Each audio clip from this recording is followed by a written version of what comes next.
करते हैं. Sir, do I have a right to share my presentation? Yes, ma'am, you have. Okay.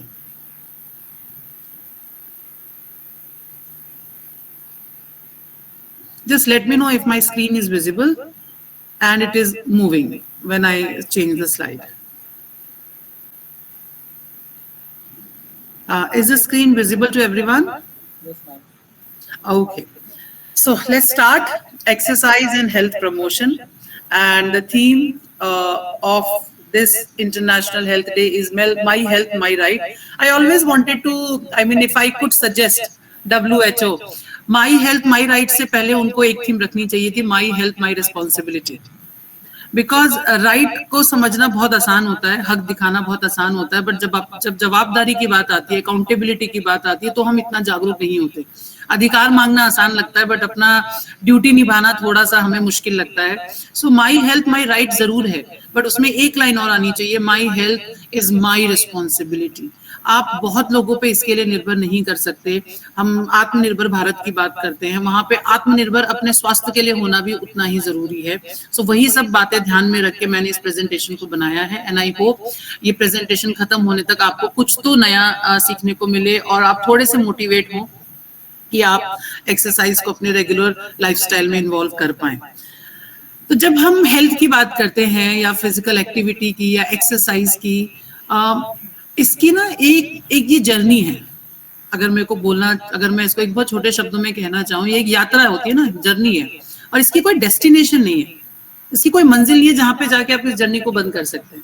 It has to be throughout your life. आपकी पूरी जिंदगी चलने वाली यात्रा. ऐसे हमारी जिंदगी को आप रोक नहीं सकते अनलेस जब तक ऊपर से ऑर्डर नहीं आता है.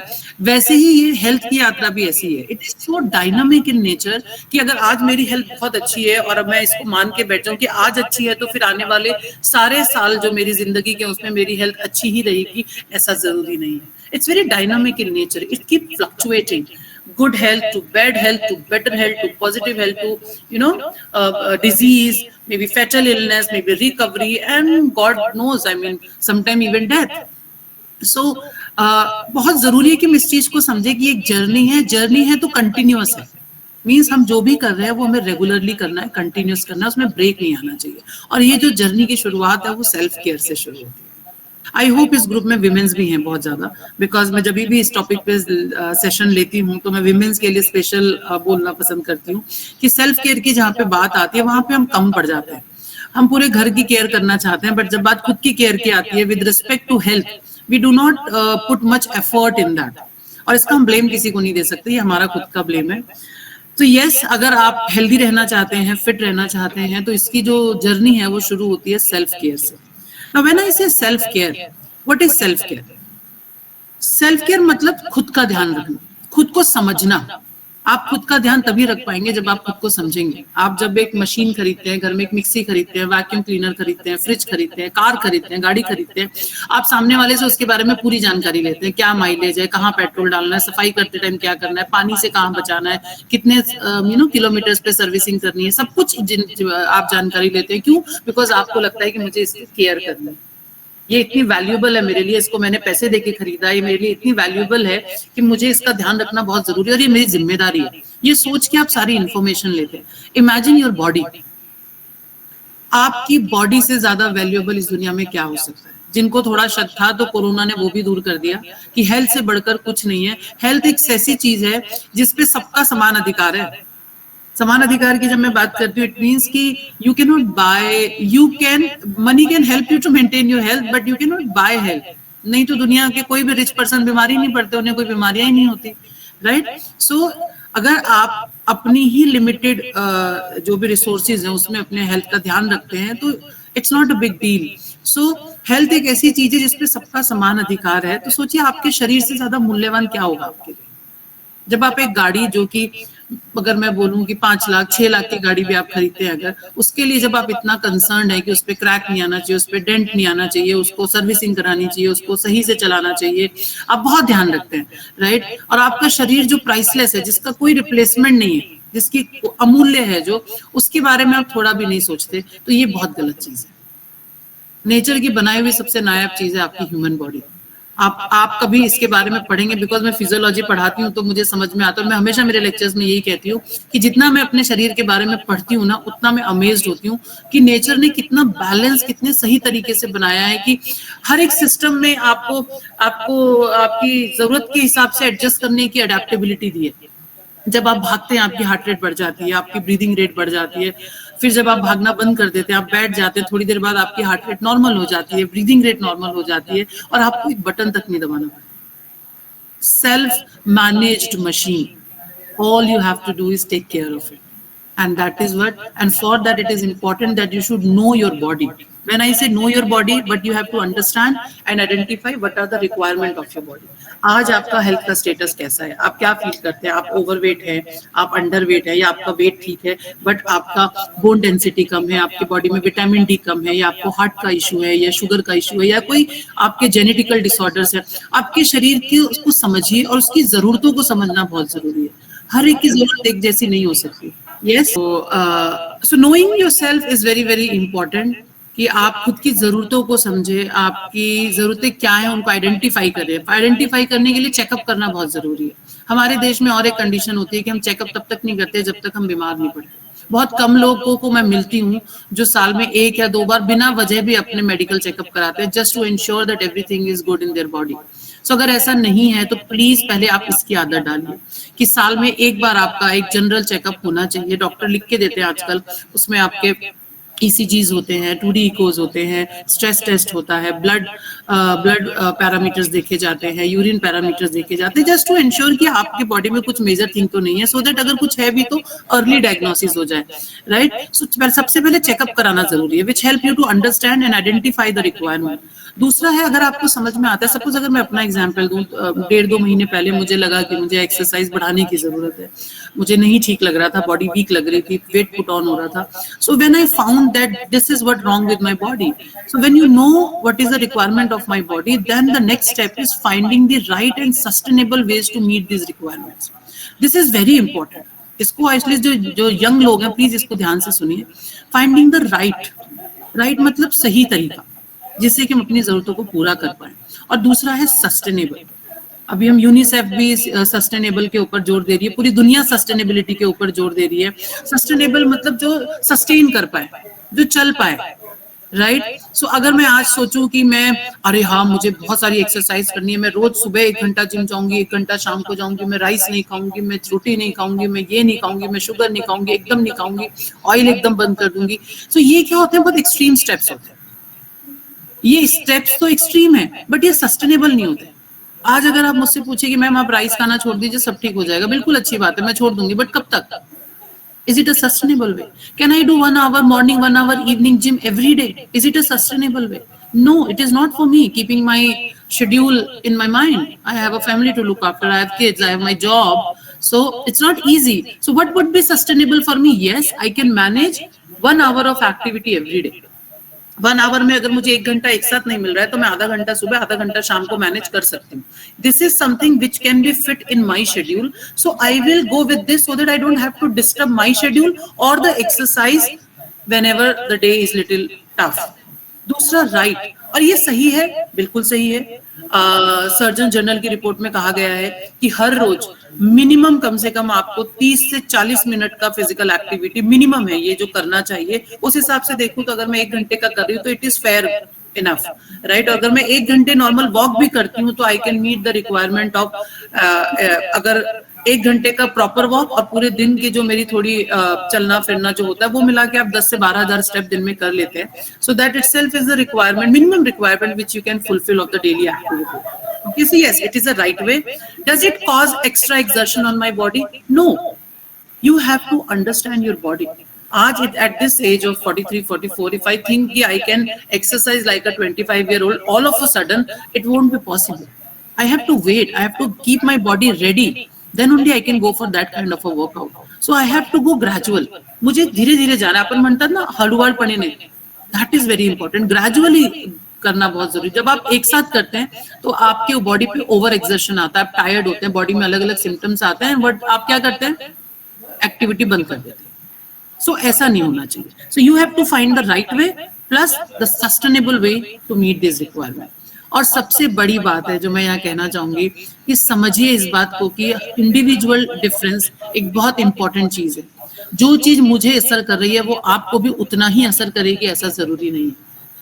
आप देखते होंगे किसी सेलिब्रिटी को देखते होंगे कि भाई अर्जुन कपूर का ट्रांसफॉर्मेशन 6 महीने में हो गया, और may be for that matter Alia Bhatt ने अपना पोस्ट प्रेगनेंसी वेट 2 महीने में लूज कर लिया, तो उसने कर लिया तो मेरे को भी कर लेना चाहिए, मैं क्यों नहीं कर पा रही हूँ। We try to compare ourselves with the people whose main job is to look good. Please understand this. If they are working on their body, on their looks, that is their job. They are being paid for it. 8 घंटे जो आप और मैं नौकरी करते हैं, यही उनकी नौकरी है. If we have to look after our body, we have to do our job plus looking after our body. So what we have to do is we have to be realistic. We have to be very, very realistic when we are setting our targets. We can't expect magic. With the kind of schedule we have, we do not have the luxury where we have team of 10 people looking after my health and my looks. असं आहे का आपल्याकडे? नाहीये. Sir आपल्याला थोडंसं realistic होणं गरजेचं आहे. ओके. सेकंड थिंग, ये समझना कि जो भी फैट डाइट्स आते हैं या फैड आते हैं, फैट का मतलब क्या है, कोई एक चीज पॉपुलर हो गई, सबने, किसी सेलिब्रिटी ने कुछ बोल दिया उस चीज को लेकर और सबने वो करना शुरू कर दिया. आई डोंट नो आप में से कितने लोग इस चीज के बारे में पढ़ते हैं या समझते हैं. हर 6 महीने में एक नए प्रकार का डाइट आ जाता है, एक नए प्रकार, हर साल एक नए प्रकार का एक्सरसाइज आ जाता है, और जो ये प्रमोट करता है कि उससे अच्छा बेहतर कुछ था ही नहीं. जब पढ़ना शुरू किया था मैंने, एटकिन नाम की एक डाइट आती थी कि उसमें आपको कार्ब्स लेने हैं, प्रोटीन लेने हैं, फैट नहीं लेना है. फिर थोड़े दिनों बाद एक डाइट आने लगी कि आपको छोटे छोटे मील्स लेने हैं, सब खाओ, बस छोटे मील लो और बहुत सारे मील लो, दिन में 8 से 9 मील्स होने चाहिए, बट थोड़े थोड़े हर 2 घंटे पे कुछ खाना चाहिए.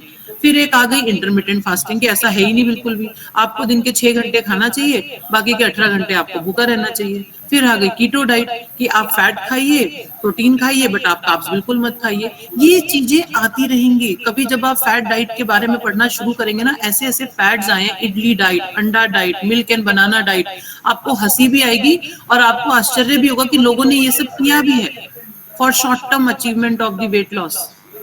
बट ये सही नहीं है, बिकॉज ये योयो डाइट्स होती है. योयो समझते हैं क्या होता है? एक टॉय होता है जिसको आप जितना फेंकते हो वापस आपके पास आता है, एक धागे से बंधा हुआ होता है.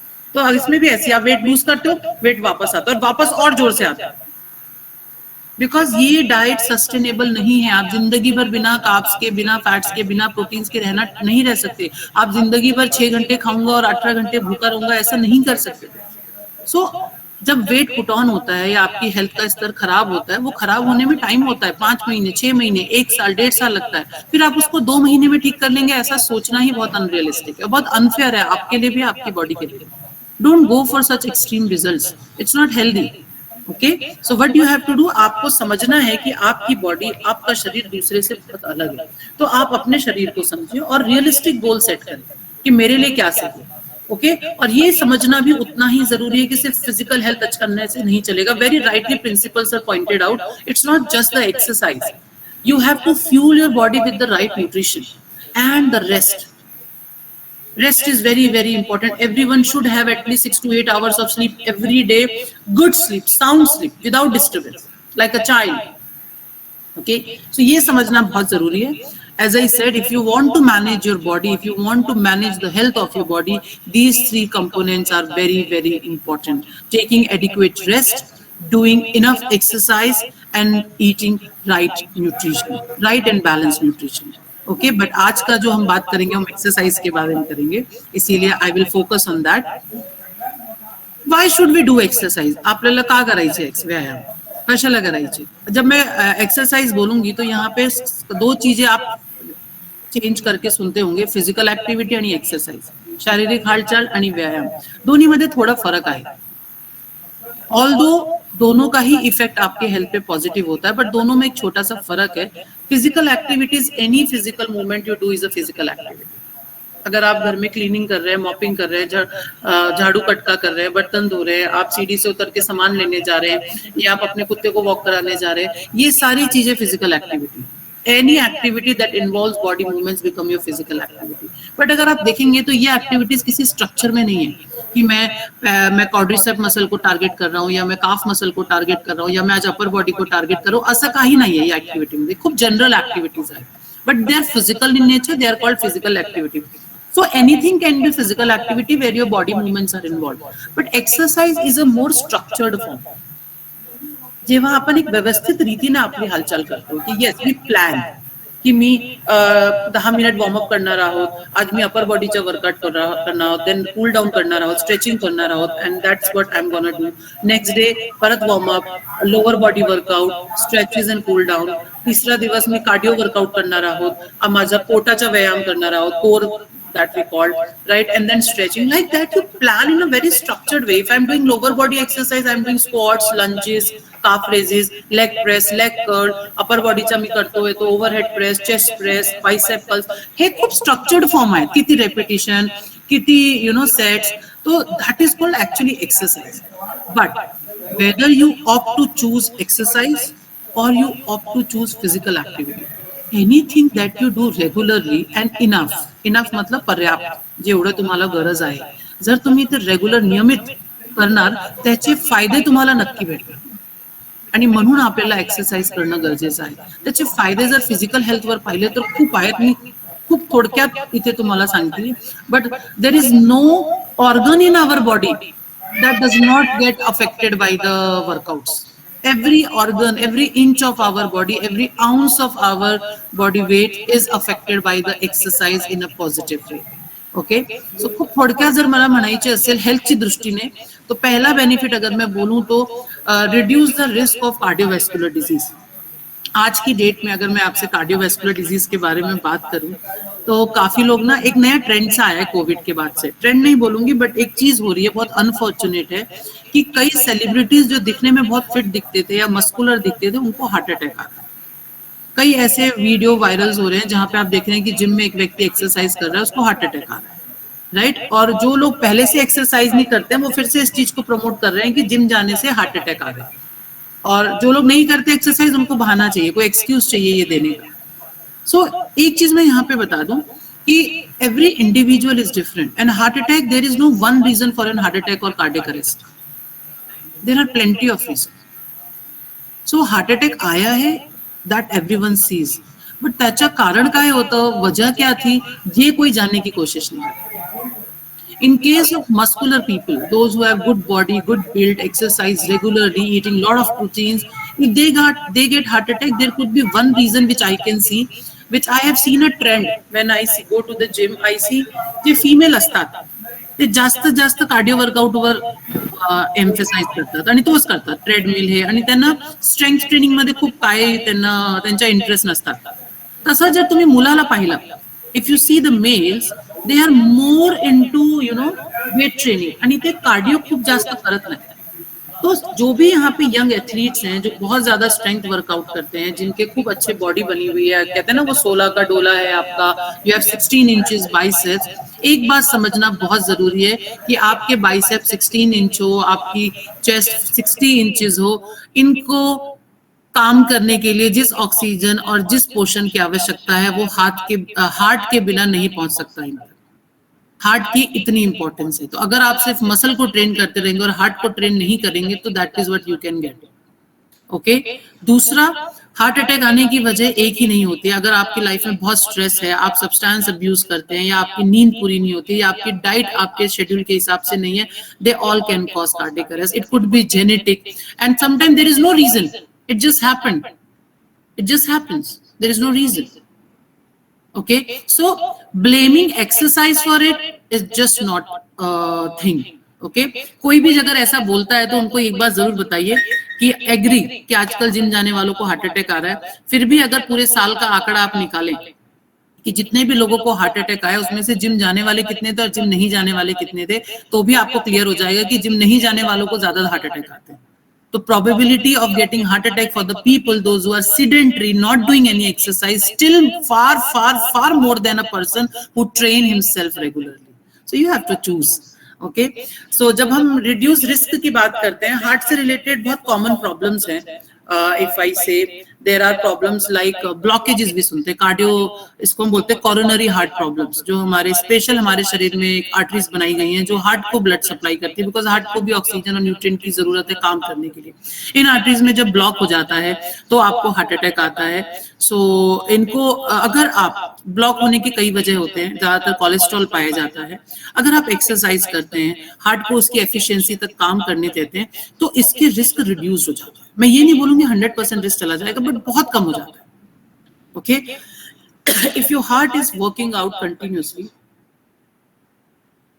On regular basis, it affects इस एफिशिएंसी। वो ज्यादा से ज्यादा कम से कम एनर्जी में ज्यादा से ज्यादा काम कर पाता है। आपकी रेस्टिंग हार्ट रेट, जब विश्रांतीच्या अवस्थामध्ये जी तुमची हृदय दर असतात ते खूप कमी होता है, मीन्स कि आपका हार्ट कम ताकत लगा के ज्यादा काम कर पा रहा है। तो हार्ट से रिलेटेड कितने बीपी है, आपका ब्लड प्रेशर है, आपका हार्ट, जो मैंने ब्लॉकेजेस बताए हैं, या किसी किसी के हार्ट मसल्स वीक होते हैं, उनका इजेक्शन फ्रैक्शन बहुत लो होता है। So if you do regular exercise, many of these things, I won't say all the things can improve 100%, but a lot better thing can be done. Okay, second आता है strengthen bones and muscles. मैं बहुत complicated नहीं करूंगी, इसको बहुत simple तरीके से बताने की कोशिश करती हूँ। जब हम बोन की बात करते हैं, हमारे दिमाग में कैल्शियम और ये सब बहुत अच्छे से आता है, कैल्शियम, विटामिन डी। टीवी देख के सबको पता है कि बोन को मजबूत करने के लिए कैल्शियम चाहिए, कैल्शियम के एब्जॉर्प्शन के लिए हमें क्या कहते हैं, विटामिन डी होना बहुत जरूरी है, राइट। बट होता क्या है ना कि जब तक आपके शरीर में किसी चीज की गरज जरूरी नहीं होगी, तब तक आप कुछ भी शरीर में फीड कीजिए, उसकी उतनी इफेक्टिवनेस नहीं रहती। मैं एक एग्जांपल देती हूँ। अगर मैं एक्सरसाइज नहीं करती हूँ, मैं कुछ भी नहीं करती हूँ, बट प्रोटीन अच्छा है और मैं प्रोटीन खाती रहूं, सो वो प्रोटीन को किसी भी तरह से मेरे वेट को मैनेज करने में हेल्प नहीं करेगा, because if it stays unused, that will also stored as extra energy, और you can say as a fat in my body. तो कोई भी चीज में जब तक शरीर में गरज निर्माण नहीं है, तब तक एक्स्ट्रा आप जो भी खा रहे हो वो एक्स्ट्रा है, कुछ भी। सेम क्या होता है कि अगर मैं कुछ एक्सरसाइज नहीं करती हूँ, तो मेरे बोन्स में उनको गरज ही नहीं है, उनके अंदर भूख ही नहीं है किसी भी प्रकार के कैल्शियम की। तो आप कितना भी कैल्शियम खाए, there will be very less absorption, no matter how much vitamin D you have. So what happens when you do weight bearing exercise, म्हणजे असं काय व्यायाम ज्यामध्ये तुमच्या शरीराच्या ओन बॉडी वेट घेऊन तुम्ही तो व्यायाम करताय, जैसे वॉकिंग है, रनिंग है, ऑल दीज एक्सरसाइज, तो हमारे बोन्स में ना एक थोड़ा सा लोड आता है, और उस लोड को पूरा करने के लिए वो अच्छे न्यूट्रिशन की एक ना गरज निर्माण होती है। तो जब गरज निर्माण होती है, और तब अगर आप उस बोन को कैल्शियम, विटामिन डी, ये सारी चीजें देते हो, तो उसका एब्जॉर्प्शन बहुत अच्छा होता है और आपकी हड्डियां मजबूत होती है। ऐसा अक्सर देखा गया है कि जो लोग वेट ट्रेनिंग कम करते हैं, चाहे वो ओन वेट ट्रेनिंग का मेरा मतलब सिर्फ जिम जाने से नहीं है, ओन बॉडी वेट ट्रेनिंग भी होती है, तो जो लोग वेट ट्रेनिंग कम करते हैं उनकी बॉडी में कैल्शियम एब्जॉर्प्शन कम पाया जाता है। जो अच्छे से ओन वेट बेयरिंग एक्सरसाइजेस करते हैं, उनकी बॉडी में कैल्शियम एब्जॉर्प्शन अच्छा है, तो उनकी बोन डेंसिटी अच्छी है और उनको ऑस्टियोपोरोसिस होने की शक्यता कम होती है। और अगर हो भी किसी कारण से तो बहुत डीले होता है, नहीं तो आजकल 35 एज में, 40 एज में आर्थराइटिस और ऑस्टियोपोरोसिस देखने को मिल रहा है, स्पेशली लेडीज में, आफ्टर हैविंग 2 बच्चों के बाद, उनको लैक्टेशन के बाद हार्मोन्स इतने चेंज हो जाते हैं, तो बहुत ज्यादा कैल्शियम शरीर से वॉर्न आउट हो जाता है। सो ऐसी चीज को टाला जा सकता है अगर आप रोज वेट बेयरिंग एक्सरसाइज करें। देन कम्स योर मसल्स, इसमें तो कोई शक ही नहीं है, जितनी आप ज्यादा एक्सरसाइज करते हैं उतने शरीर का मसल अच्छा होता है। यहाँ पे मैं लेडीज को एक बात बताना चाहूंगी, जिनको ऐसा लगता है कि अगर मुझे वेट लॉस करना है तो कार्डियो करना जरूरी है, स्ट्रेंथ ट्रेनिंग से कुछ नहीं होता। कार्डियो और स्ट्रेंथ दोनों का कॉम्बिनेशन जरूरी है, बिकॉज कार्डियो से क्या होता है, आपको तुरंत दिखता है कि मेरे कैलोरीज बर्न हो रहे हैं और मैं मुझे वेट लॉस हो रहा है, ये हो रहा है। बट जब आप क्या कहते हैं, जब आप स्ट्रेंथ ट्रेनिंग करते हैं, रेजिस्टेंस ट्रेनिंग जिसको हम बोलते हैं, चाहे आप खुद के बॉडी वेट से करें, चाहे जिम में जाके करें, वो बारबल से या डंबल से, तो क्या होता है, हमारे मसल्स में ना स्ट्रक्चरल चेंजेस आता है, मसल ब्रेकडाउन होती है, फिर मसल बिल्डअप होती है, हाइपरट्रॉफी होती है। फीमेल के केसेस में उतनी हाइपरट्रॉफी नहीं होती है, बट क्या होता है कि बॉडी का जो वजन होता है वो 2 प्रकार का होता है, एक फैट का वजन होता है, एक फैट फ्री वेट होता है। तो जो फैट फ्री वेट यानी जो मसल मास या लीन बॉडी वेट होता है, उसकी परसेंटेज बढ़ती है और फैट की परसेंटेज कम होती है। और एक चीज हमेशा याद रखिएगा, अगर आपके शरीर में मसल मास ज्यादा है तो आपकी बॉडी रेस्टिंग कंडीशन में भी ज्यादा कैलोरीज बर्न करती है। So you have a less tendency to put on weight. It improves your BMI, basal metabolic rate. So when you do regular exercise, आपकी बोन स्ट्रांग होती है और आपके मसल मास बढ़ता है और आपका बीएमआर इंक्रीज होता है, जिससे कि आपका वेट मैनेज करना इजी हो जाता है. Then comes type, as we say type diabetes, मधुमेह जिसको हम कहते हैं. तो एक टाइप 1 होता है, एक टाइप 2 होता है. Type 1 which is basically by birth, where you have to be insulin dependent diabetes बोलते हैं हम उसको. Type 2 is basically lifestyle disorder. हमारे या तो हमारे जेनेटिक्स में भी है और प्लस हमने लाइफस्टाइल को बहुत कंट्रोल नहीं रखा है, तो टाइप 2 डायबिटीज हो जाता है. अगर आप रेगुलर एक्सरसाइज करते हैं, इसकी शक्यता 50% टाली जा सकती है. इनफैक्ट अब तो बड़े अमेजिंग रिजल्ट्स आते हैं, ऑल्दो उनकी और ज्यादा पुष्टि करना बाकी है कि एक्सरसाइज जो काम गोलियां नहीं कर पाती. जो भी लोग इंडिया में इस समय 70% लोग, I don't know how many of you know, 70% of adults in India right now is, because India is the world capital of diabetes, 70% of Indians adults are on diabetic medicine. और जितना भी मैं पढ़ा है या जितना सुना है, मैंने कहीं नहीं देखा कि मेडिसिन खाने से किसी का डायबिटीज रिवर्स हो गया, मतलब खत्म हो गया. वो सिर्फ मैनेज होता है, खत्म नहीं होता है. बट मैंने कितनी आजकल एक्सरसाइजेस WHO के थ्रू, सर्जन जनरल के थ्रू, जगत वर्ल्ड लेवल पे रिसर्चेस हो रहे हैं कि एक्सरसाइज और राइट न्यूट्रिशन से आप डायबिटीज रिवर्स कर सकते हो. So it is very very important. All दो जितने भी मैं यहाँ पे बातें बोल रही हूँ आपको बेनिफिट के लिए, इसमें सिर्फ एक्सरसाइज ही नहीं, उसके साथ सही आहार और सही विश्राम का होना भी उतना ही जरूरी है. सो 50% रिस्क जो है आप कम कर सकते हो. अगेन, जब आप ये सारी चीजें रेगुलर करते हो तो ऑटोमेटिकली आपको हेल्प होता है आपका वेट मैनेज करने में, right. So that is important. और जब आप एक्सरसाइज करते हैं, नहीं तो मेरा खुद का भी एक्सपीरियंस है, जितने हम बड़े होते जाते हैं, जितने हम बूढ़े होते जाते हैं, हमारी स्लीप डिस्टर्ब होती जाती है, क्योंकि लाइफ के टेंशंस होते हैं, स्ट्रेसेस होते हैं, फ्यूचर के टेंशंस होते हैं. जब आप सोने जाते हैं, पूरे दिन भर का क्या क्या हुआ वो दिमाग में आता है, कल क्या क्या होने वाला है वो दिमाग में आता है, EMIs चलते हैं, क्या क्या दिमाग में चलता है, राइट. सो स्लीप कहीं ना कहीं, बहुत साउंड स्लीप जो हम बोलते हैं वो नहीं हो पाती. बट ये मेरा खुद का है कि अगर मैं वर्कआउट करके जिस दिन मैं सोती हूँ तो मुझे इतनी बढ़िया नींद आती है कि मैं एक बार सोती हूँ और सीधे सुबह अलार्म से उठती हूँ. और जितना आप अच्छा सोएंगे उतनी आपकी बॉडी रिकवर होती है, उतनी आपकी बॉडी मतलब फ्रेश होती है नेक्स्ट डे के लिए, और उससे ना अच्छे आराम से भी आपका BMR बेटर रहता है. Please remember this. जब आप अच्छा रेस्ट करते हैं, अच्छी एक्सरसाइज करते हैं, तो आपके एनर्जी लेवल्स हाई होते हैं. कोई भी काम करने से आप थकते नहीं कि आज लाइट चली गई, लिफ्ट नहीं चल रही, मुझे 7th फ्लोर पे जाना है. कितने लोगों को मैंने देखा वो बैठ जाते हैं नीचे, मेरे ही सोसाइटी में चेयर पे, कि जब लाइट आएगी तब ऊपर जाएंगे. मैं 7th फ्लोर तड़के नहीं जा सकती.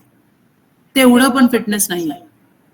So it is very important that when you do exercise, your energy levels are high, you are ready to meet the emergencies, और आप किसी भी चीज में जब पार्टिसिपेट करते हैं, आप एनर्जी से कहते हैं. एनर्जी इज कंटेजियस, संसर्गजन्य है. एक जना अगर एनर्जी से बात कर रहा है, एनर्जी से कुछ कर रहा है, तो ऑटोमेटिकली आसपास वाले को आप वो एनर्जी रेडिएट करते हैं. सो दैट इज व्हाट इम्पोर्टेंट. फिर एक प्रॉब्लम है जो आजकल ओल्ड एज में बहुत देखी जाती है, वो है डिमेंशिया. कभी पढ़िएगा इसके बारे में, because my own mother in law was victim, I will say, of dementia, because she was so fit. और एक साल में डिमेंशिया शुरू हुआ, उनकी हालत इतनी खराब हुई कि within 11 months she left us and she passed away. So dementia is that bad. ऐसा बोला जाता है कि जैसे जैसे हमारी एज होती है तो बॉडी में अगर हम एक्सरसाइज नहीं करते तो जो भी हमारी वो एक रेगुलर इम्पल्सिस का ट्रांसमिशन है, या जो ब्रेन के अंदर जो थोड़ी एक्टिविटी होती रहती है, कोऑर्डिनेशन, वो सब ना धीरे धीरे कम होने लगता है एज की वजह से. बट जब हम एक्सरसाइज करते हैं, और डिमेंशिया के लिए बहुत जरूरी है कि सिर्फ फिजिकल एक्सरसाइज नहीं, आप ब्रेन सेल्स को भी एक्टिव रखें. कुछ एक एक्टिविटी चूज करें, सुडोकू है, क्रॉसवर्ड है, काहीतरी गोष्टी तुम्ही तिथे तुमचं ब्रेन इन्वॉल्व असतं. That you have to do, because dementia is another thing which is becoming very very common in the old age. और ये एक ऐसी बीमारी है ना कि आपका परिवार वाला चाह के भी आपकी मदद नहीं कर पाता. Even if they want to take care of you, it is not easy to take care of a person, dealing with dementia, when your own parents sit next to you and ask you, who are you? Do I know you? So that can also be managed if you do regular exercise, eat well, but also stimulating your brain cells, right? So, और अगर जो समय के साथ साथ हमारा cognitive decline होता है, बौद्धिक जो हम धीरे धीरे कमतरता होने लगती है हमारे शरीर में, वो भी आप टाल सकते हैं. क्योंकि एक्सरसाइज सिर्फ यही नहीं है कि आपको हाथ पैर चला रही है, आपको एक बॉडी का अवेयरनेस देती है, काइनेस्थेटिक सेंस एक होता है, आपके बॉडी के जो भी एक्सटर्नल इंटरनल सेंस ऑर्गन्स हैं वो एक्टिव रहते हैं, आप थिंक करते हो, आप आसपास देखते हो, ब्रेन में हलचल मचती है, एक्टिविटी मचती है, आप सोशली लोगों से कनेक्ट रहते हो, all this things help in your overall health. So this is one slide. Next, if I see, especially हम बोलते हैं ना दुनिया में सबसे एक हमारा देश है जिसमें सबसे ज्यादा यूथ है. 10 साल बाद यही यूथ जो होंगे वो यंग ओल्डर पीपल हो जाएंगे या ओल्डर एडल्ट्स बन जाएंगे. सो और जो प्रॉब्लम हमारे पेरेंट्स को 70s में आई थी वो आज की डेट में हमें 50 में 55 में आने लगी है. इट मीन्स बीमारियों के ऑनसेट की जो उम्र है वो घटती जा रही है. तो बहुत जरूरी है कि हम इस पे ध्यान दें और इसको डीले करने का वापस से प्रयत्न करें. तो एक्सरसाइज करने से सिर्फ फिजिकल बेनिफिट नहीं मिलते, आपको मेंटल बेनिफिट्स भी उतने ही ज्यादा मिलते हैं. मेंटल वर्ड की जगह अगर मैं साइकोलॉजिकल शब्द का इस्तेमाल करूं तो वो और अच्छा है, राइट. अगर इसमें और ये जो भी यहाँ पे 4 पॉइंट 5 पॉइंट आप देख रहे हो ये बहुत कंसोलिडेटेड पॉइंट है और ये सारे रिसर्च से प्रूव हो चुके हैं. People have conducted research on it. They are conducting geriatric population, जिसको हम बोलते हैं ओल्ड एज पॉपुलेशन. इनके ऊपर इंडिया में भले कम रिसर्च होते हो, बाहर देशों में बहुत रिसर्च हो रहे हैं. बिकॉज ऐसा लगता है, ऐसे बोले ना, मेरा access of information, access of health facilities, everyone's right, उसमें ये लोग भी आते हैं. ऑफन देखा गया कि रिटायरमेंट के बाद अगर वो बीमार होते हैं तो उनकी केयर करना सबके लिए एक बोझ बन जाता है और खुद भी वो जीने की इच्छा छोड़ने लगते हैं कि अरे मेरी वजह से ऐसा हो रहा है, मेरी वजह से ऐसा हो रहा है. तो बहुत इंपॉर्टेंट है कि अगर ये सारी चीजें जो मैं बोल रही हूँ प्रिवेंटिव इफेक्ट्स है और ये आप मेरे लिए भी, आप में से जो मेरे जैसे लोग हैं 40 की उम्र में होंगे या 50 की उम्र में होंगे, आप जो भी कमाते हैं इसमें, जो भी आपकी सैलरी है उसका कुछ हिस्सा आपने किसी ना किसी इन्वेस्टमेंट में डाला होगा, चाहे वो LIC है, चाहे म्यूचुअल फंड्स हैं या कोई आपने कमिटी डाली होगी, कहीं तो आप कुछ इन्वेस्ट कर रहे होंगे. और अगर मैं पूछूं वो इन्वेस्ट क्यों कर रहे हैं तो आपका आंसर ये होगा की मॅडम रिटायरमेंट नंतर आपल्याला पेन्शन पण नाहीये आणि आपल्याला काहीतरी पाहिजे ना पुढचे 20 किंवा 30 वर्ष काढण्यासाठी. सो बुढ़ापे में आप कंफर्टेबल रहे या पोस्ट रिटायरमेंट आप कंफर्टेबल रहे, उसके लिए इन्वेस्टमेंट आप अभी कर रहे हैं. बिकॉज आपको पता है कि 80 में कंफर्टेबल रहने के लिए 70 में इन्वेस्टमेंट नहीं कर पाएंगे, अभी ही टाइम है इन्वेस्ट करने का. हेल्थ का भी गणित यही है, यही सेम गणित हेल्थ के लिए. अगर आप सोचो 80 में अभी मैं रिटायर हो गया हूं, मुझे अपने हेल्थ पे ध्यान देना, तो अब मैं शुरू करता हूं, मिलेगा उससे फायदा, बट जो आप आज इन्वेस्ट करना शुरू करेंगे उतना फायदा नहीं मिलेगा. So today is the day when you can start investing for your health also, so that when you grow old you can delay the aging process. Calendar में आप 60-65 के हो जाएंगे बट बॉडी आपकी 55 की हो, 50 की हो, ताकि आप खुद पे निर्भर रहें, आपको अपने दूसरों पे निर्भर ना रहना पड़े अपने डेली एक्टिविटीज के लिए. सो वो बहुत जरूरी है. बिकॉज जब हम एक्सरसाइज करते हैं आप देखेंगे बहुत कॉन्क्रीट रिजल्ट नहीं है, बट हाँ जो चीजें डिप्रेशन और स्ट्रेस कॉज करती हैं उनको काफी हद तक कंट्रोल किया जाता है with the help of exercise. But I would say जब हम एक्सरसाइज करते हैं तो वेलबींग हार्मोन्स होता है एंडोर्फिन्स, दैट रिलीजेस, और वो आपको एक सेंस ऑफ हैप्पीनेस देता है. ऐसे कई हार्मोन्स है, डोपामाइन है हमारे बॉडी में, सेरोटोनिन है, ये आपको एक सेंस ऑफ हैप्पीनेस देते हैं. और हमारे बॉडी में जब भी स्ट्रेस बढ़ता है ना तो कॉर्टिसोल, ऐसे सेल स्ट्रेस हार्मोन से रिलीज होते हैं. तो जब हम एक्सरसाइज करते हैं कॉर्टिसोल का स्तर हमारी बॉडी में कम होने लगता है. So body becomes little relaxed, little happy, you feel happy. 1 घंटे वॉक करने के बाद शरीर थक जाता है, फिर भी आप अंदर से खुश फील करते हैं कि you have done something, you have accomplished something, तुम्ही काहीतरी केलंय चांगलं तुमच्यासाठी आणि तुम्हाला छान वाटतंय, right. So that helps you to ward off the feelings of depression and stress. At least जब आप एक्सरसाइज कर रहे हैं उस टाइम आपके दिमाग में आप एक्सरसाइज के बारे में सोच रहे हो, अपने रेपिटेशंस के बारे में सोच रहे हो, तो काफी हद तक आप स्ट्रेस को भी उस समय तक दूर रख पाते हैं. बट ये सारी चीजें रेगुलर होना जरूरी है. Then enhance your mood and overall emotional wellbeing. जो लोग नहीं करते एक्सरसाइज या जिन्हें अपने शरीर से शिकायत है कि मेरा वेट ज्यादा है, मुझे ऐसा है, आप फर्स्ट डे एक्सरसाइज करके आइए. पूरा भले से आपके बॉडी पेन होगा, सब कुछ होगा, बट पूरा दिन ना एक आपको अच्छा लगे, कॉन्फिडेंस रहता है. मैं सच बता रही हूँ, 1 किलो वजन भी जो शुरू में कम होता है ना, जो किसी के नोटिस में नहीं आता, आपको पता है कि आपका 1 किलो वजन कम हुआ है, किसी को नहीं समझ में आ रहा है क्योंकि वो इतना एविडेंटली दिखता नहीं है, बट वो अंदर से आपके कॉन्फिडेंस को बढ़ाने के लिए और आपके विश्वास को, एक्टिविटी में जो आपका विश्वास है उसको बढ़ाने के लिए इतना पावरफुल होता है वो कि आपका कॉन्फिडेंस अपने आप बढ़ता है, आपका मूड अच्छा रहता है और इमोशनली यू फील गुड. आपको चिड़चिड़पना, इरिटेबिलिटी ये सब नहीं होता, यू फील हैप्पी, राइट. और ये हम जिस एज में है, अगर हम अपने हेल्थ के लिए कुछ करते हैं तो वो सिर्फ एक जने के लिए नहीं होता है, पूरे परिवार के लिए होता है. So 1 person looking after his or her health can influence the other 4-5 members of the family. So that is, ये बहुत अच्छा एक कहते हैं ना सिस्टम है. That is very important. और ओल्ड एज में भी जहाँ पे अक्सर थकान फील होती है, हमें कई चीजों की कमी हमारे बॉडी में होने लगती है, अगर आप एक्सरसाइज रेगुलर करते हो तो आपके एनर्जी लेवल बहुत हाई रहते हैं। और सबसे ज्यादा दिक्कत, अगर आप मेरे जैसे अगर आपके पेरेंट्स होंगे जो 70s में हैं, नींद उनका बहुत बड़ा प्रॉब्लम है। दो ही प्रॉब्लम सबसे ज्यादा होता है, पेट और नींद। अगर आप एक्सरसाइज करते हैं, ये दोनों चीज, आपका डाइजेशन अच्छा रहता है, आप अच्छा अगर खा रहे हैं, फाइबर खा रहे हैं, अच्छा एक्सरसाइज अच्छे से कर रहे हैं, तो आपको फालतू की दवाइयां नहीं खानी पड़ती सोने के लिए या फिर सही रहने के लिए। So this can be a great mental or psychological booster if you do exercise, and not only for old age, for any age, right from the kids. आज हम सब पेरेंट्स कोशिश कर रहे हैं कि हम बच्चों को स्क्रीन से दूर करें, नहीं हो पा रहा है, क्योंकि अब हम चाहते, जब हमारा टाइम था तो पेरेंट्स कहते थे बाहर क्यों खेल रहे हो, घर में आके बैठो, पढ़ाई करो, बाहर क्यों खेलो। अब उल्टा हो गया, अब हम हमारे बच्चों को कहते हैं प्लीज बाहर जाके खेलो, गो एंड प्ले। तेवढं रिव्हर्स झालेलं आहे आता, because we realize what is the importance of playing outside, what is the importance of doing physical movement.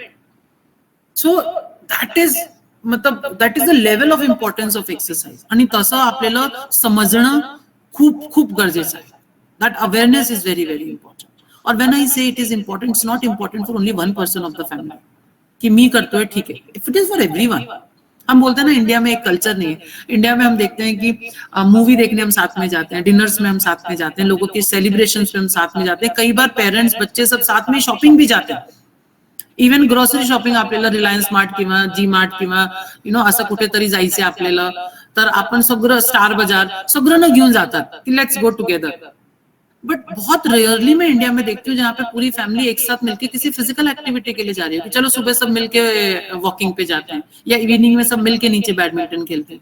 बहुत रेयर है ये सीन, और ये होना जरूरी है, ये होना बहुत जरूरी है। असं कल्चर आपल्याला घडणं खूप गरजेचं आहे। Because a child he learns to brush, he understand that इसको रोज ब्रश करना क्यों जरूरी, बचपन से सीखा है उसे ये समझ में आता है खाना खाने से पहले हाथ धोना है, उठने के बाद ब्रश करना है, उठने के बाद फ्रेश होना है, नहाना जरूरी है, एक तरीके से खाना जरूरी है, ये खाना जरूरी है, पानी पीना, क्योंकि बचपन से वो सीख रहा है। जब बचपन से ही आप उसको एक्टिविटी की आदत डालेंगे कि रोज आधे घंटे की एक्टिविटी भी उतनी जरूरी है, it will become his or her habit. सो वो उस तरह का कल्चर निर्माण करना बहुत जरूरी है। एनीवेज, सो जब हम एक्सरसाइज करें तो कुछ बातों का ध्यान रखना बहुत जरूरी है कि पहले तो आप एक्सरसाइज जब कर रहे हैं आप प्लान करें। प्लान करना बहुत जरूरी है। प्लान इन द सेंस कि ठीक है, आज मैंने डिसाइड किया है कि मैं रोज एटलीस्ट 1 आवर का activity, minimum 45 minutes to 1 hour activity मुझे करना है। मेरा शेड्यूल ऐसा है कि सुबह मेरे को हमारे प्रैक्टिकल्स चल रहे हैं, वहां जाना होता है, फिर आके बच्चों को स्कूल भेजना होता है, फिर मुझे ऑफिस जाना होता है, वहां लेक्चर्स होते हैं, फिर शाम को आते आते 5:30-6 बजते हैं, फिर 1 घंटे जहाँ पे बच्चों को क्लासेस से लाना होता है, ड्रॉप करना होता है, उस बीच में मेरे पास आधा पौन घंटे का टाइम होता है, देन डिनर एंड ऑल, और या फिर डिनर के बाद मेरे पास टाइम होता है। तो मैं ये बोल सकती हूँ कि अरे मेरे को टाइम ही नहीं है यार, बहुत बिजी है। बट अगर मुझे मेरी ही जबान, मैं कहना मेरा, it's not just my right, it is my duty. जर ही माझी ड्यूटी आहे तर मी कसंही तो वेळ काढणार। तो व्हाट आई हैव डन, ठीक है, सुबह प्रैक्टिकल चल रहे हैं, बच्चे लेसन ले रहे हैं, instead of sitting and observing the lesson, I keep walking. सुबह में वहां आधा पौन घंटे का वॉक करके आती हूँ, तो दोनों काम हो जाते हैं। फिर आके सारा काम करके ऑफिस में लंच के बाद अगर आधे घंटे का लंच ब्रेक है तो 10 मिनट में टिफिन यूजुअली खत्म हो जाता है। उसके बाद 20 मिनट्स का हल्का सा एक ब्रिस्क वॉक नहीं, बहुत ही स्ट्रोल वॉक बोलूं अगर मैं, इट इज नॉट सजेस्टेड कि आप go for a brisk walk after immediately after lunch, but एक नॉर्मल सा एक थोड़ा सा वॉक करके 20 मिनट्स का आई कैन कम बैक। और रात में सब होने के बाद व्हेन एवरीवन इज सेटल्ड, सबका डिनर विनर हो गया, I go for half an hour. अभी हो रहा है ना, आपको एक ही साथ 1.5 घंटा करना है, 1 घंटा करना है, ऐसा जरूरी नहीं है। आप दिन में जब आपको 10-10, 15-15 मिनट मिल रहे हैं, या आप निकालिए, तो इसको प्लान कीजिए कि मेरे शेड्यूल में मैं उसको कैसे प्लान करूं। और मैं कह रही हूँ अगर आपसे अभी नहीं हो पा रहा, start with half an our, 20 minute से तो शुरू कीजिए, एटलीस्ट 20 मिनट्स से शुरू कीजिए। और हफ्ते में अगर रोज नहीं हो रहा तो चलो हफ्ते में मैं 3 दिन ट्राई करती हूँ 20 मिनट, और फिर धीरे धीरे बढ़ाते जाइए ना। आज ही एकदम से पूरा फुल स्पीड पे शुरू करना, ऐसा कहीं नहीं लिखा। तो प्लान कीजिए, प्लान को हम बोलते हैं ना, अंमलबजावण शब्द है मराठी मध्ये, इम्प्लीमेंट करना तेवढं गरजेचं है। और जो भी आपने प्लान बनाया उस पर स्टिक कीजिए, नो मैटर व्हाट इज, वो बहुत जरूरी है। और डिसिप्लिन बहुत जरूरी है, उसके बिना नहीं होगा। आज मन नहीं कर रहा, किसी ने बोल दिया छोड़ो ना आज मत जाओ, आज वहां जाएंगे, कोई बात नहीं, जाएंगे आधा घंटा बाद जाएंगे, आधे घंटे में कोई दुनिया नहीं बदलने वाली। Don't miss your workout for anything. दुसरा तरीका आहे आपके एक्सरसाइज को मॉनिटर कीजिए. मॉनिटर करणे का मतलब आज आपल्याकडे खूप काय गॅजेट्स आहेत. तुम्ही स्मार्ट वॉच घालतात, मोबाईलमध्ये भरपूर ऍप आहेत. अगर if you are using Samsung mobile, you have a Samsung health, Android के खूप सारे एप्स हैं. If you use Apple watch then you have Apple के हेल्थ के वो एप्लीकेशन. उसके अलावा भी बहुत सारे पेडोमीटर्स हैं जिसमें आप स्टेप्स काउंट कर सकते हैं, कैलोरी काउंट कर सकते हैं, कितने किलोमीटर आपने वॉक किया. All that you can do. उसमें ना टारगेट्स होते हैं. अगर मैंने रोज का टारगेट सेट किया 12,000 स्टेप्स, तो वो ना बीच बीच में आपको बताता है कि अरे only 7,000 steps left to complete, only 5,000. Somewhere it gives you that boost कि अरे अगर खाली बैठे हो तो खड़ो, चलो 10 मिनट वॉक करके आ जाओ. सो मॉनिटर अगर आप करते हैं तो एक अलग तरह का मोटिवेशन होता है. तो डू दैट. ओके, समझिए कि फिटनेस फैक्टर्स बहुत सारे. HRPF, SRPF की हम बात करते हैं, हेल्थ रिलेटेड फिजिकल फिटनेस, जिसमें आपका cardiovascular endurance, muscular endurance, body composition, flexibility, ये 5 कंपलसरी फिटनेस फैक्टर हैं जो आप किसी भी जॉब में हो, इंजीनियर हो, डॉक्टर हो, सबको ये फैक्टर्स इंप्रूव करने जरूरी है. SRPF क्या होता है? उनके नेचर, जो उनका गेम है, उनके जो स्पोर्ट्स स्किल्स हैं, उससे रिलेटेड जो फिटनेस है. पर अगर हम कॉमन लोगों की बात करें तो HRPF जरूरी है. तो मुझे अपने हार्ट हेल्थ एंडोरेंस इंप्रूव करने के लिए भी काम करना है, स्नायू की ताकद बढ़ाने के लिए भी काम करना है, बॉडी कॉम्पोजिशन म्हणजे शरीरामध्ये मेदचं प्रमाण कमी असेल त्यासाठी व्यायाम करायचे, एंड फ्लेक्सिबिलिटी बढ़ानी. तो ये सारे कंपोनेंट पे मुझे इंपॉर्टेंट, जब मैं एक्सरसाइज प्लान करी तो ये सारी चीजों पे मुझे प्लान करना चाहिए. राइट. तो अगर आप, जो लोग सिर्फ मसल की एक्सरसाइज करते हैं उनको हार्ट के लिए भी एक्सरसाइज करना जरूरी है. जो सिर्फ कार्डियो वर्कआउट करते हैं उनको स्ट्रेंथ ट्रेनिंग करना जरूरी है. और दोनों ही लोगों को, अगर आप सिर्फ वॉकिंग भी करते हो रोज, उसमें भी आप वॉकिंग के बाद, वॉकिंग से पहले स्ट्रेचेस करना ना भूलें, so that your joint becomes more mobile. Okay, और टाइम ढूंढना बहुत जरूरी है, एज आई सेड. और खुद को मोटिवेट कीजिए. आई डू इट कि इफ फुल, अगर मैं पूरे वीक अपने टारगेट पूरे करती हूँ, so I reward myself with something. कुछ तो मैं अपने आप को खुद को गिफ्ट करती हूँ कि I will do this to me because I somehow manage this. पूरे वीक में इतने हेक्टिक के बाद रिवॉर्ड योरसेल्फ. कुछ भी जो आपको मोटिवेट करता है उस मोटिवेशन को आप पकड़ो. Okay, so this is what you have to keep in mind. What you can do, बहुत लिस्ट एंडलेस है. आजकल इतने प्रकार के व्यायाम हैं कि कोई कमी नहीं है. You can do walking, jogging, running, swimming, cycling, Zumba, aerobic, dance, ताई ची, kick boxing, own body weight resistance training, TheraBand, chair desk workout, yoga, Pilates, God knows कितने सारे तरीके के हैं. आप कुछ भी इसमें से चूज कर सकते हैं. और आपको लगेगा मॅडम तुम्ही पुण्यात बसलेला आहेत, आम्ही शिरूरमध्ये आहेत, आपल्याकडे बऱ्यापैकी गोष्टी उपलब्ध नाहीये. Sir, I can tell you one thing, lockdown में बहुत कम लोग थे जिनके वजन कम हुए, तो उसमें से एक मैं थी. और उसमें एक बहुत बड़ा कंट्रीब्यूशन एक प्रोग्राम का है. तब समझ में नहीं आया कि बाहर नहीं जा सकते, एक्सरसाइज कसं करायचं. ढूंढते ढूंढते एक वीडियो देखा यूट्यूब पे, walk with Leslie. Right, walk a mile with Leslie. एक बार देखा तो देखा, एक लेडी है, वो सिर्फ चलवा रही है आपको.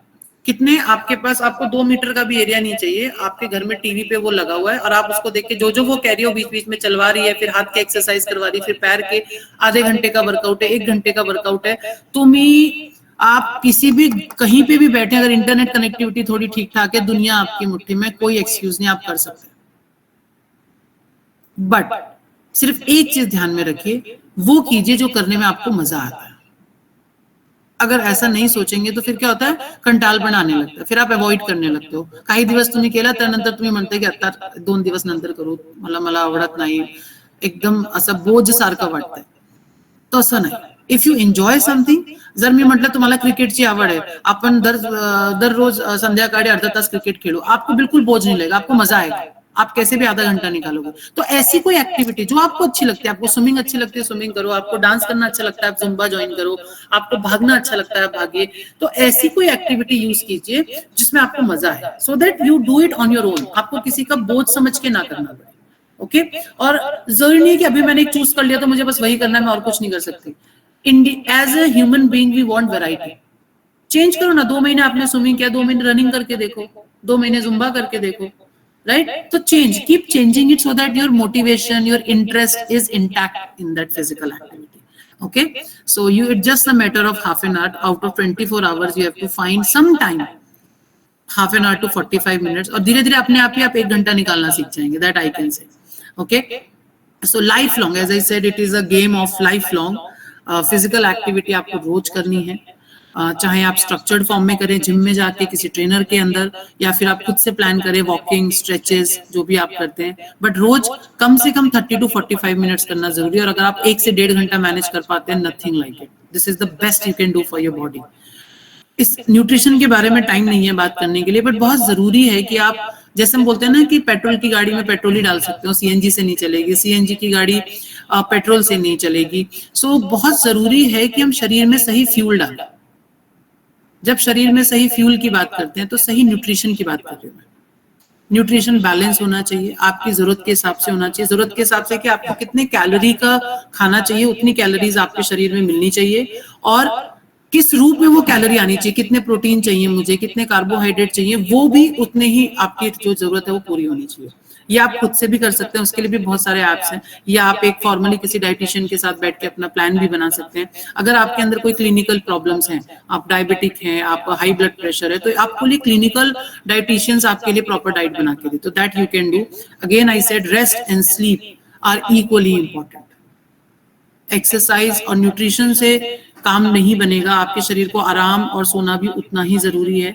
अगर मेडिकल केयर की बात है कि जो भी रेगुलर आप अपने चेकअप्स कराइए, एज आई सेड, मैं हमेशा अपने सेशंस में ये सबको बोलती हूँ कि अपने बर्थडे पे खुद को ही गिफ्ट कीजिए कि ऑन माई एवरी बर्थडे मैं मेरा मेडिकल चेकअप कराऊंगा। So that is the best gift you can give it to yourself. और अगर डॉक्टर ने कोई दवाइयां दी हैं तो उसके कोर्स को पूरा कीजिए, उसको आधा मत छोड़िए। हमारी आदत होती है कि डॉक्टर ने 5 दिन का एंटीबायोटिक बोला है, 2 दिन के बाद हमें अच्छा लगता है, हम खाना बंद कर देते हैं। डॉक्टर को पता है 2 दिन के बाद आपको आराम होगा, पर उसने अगर 5 दिन का दिया है तो कोई वजह हो, तो वो पूरा कीजिए कोर्स। नहीं तो क्या होता है, रिलैप्स होते हैं इन बीमारियों के। अपने फैमिली और फ्रेंड से कनेक्टेड रहिए, इससे बड़ा स्ट्रेस बस्टर कोई नहीं है।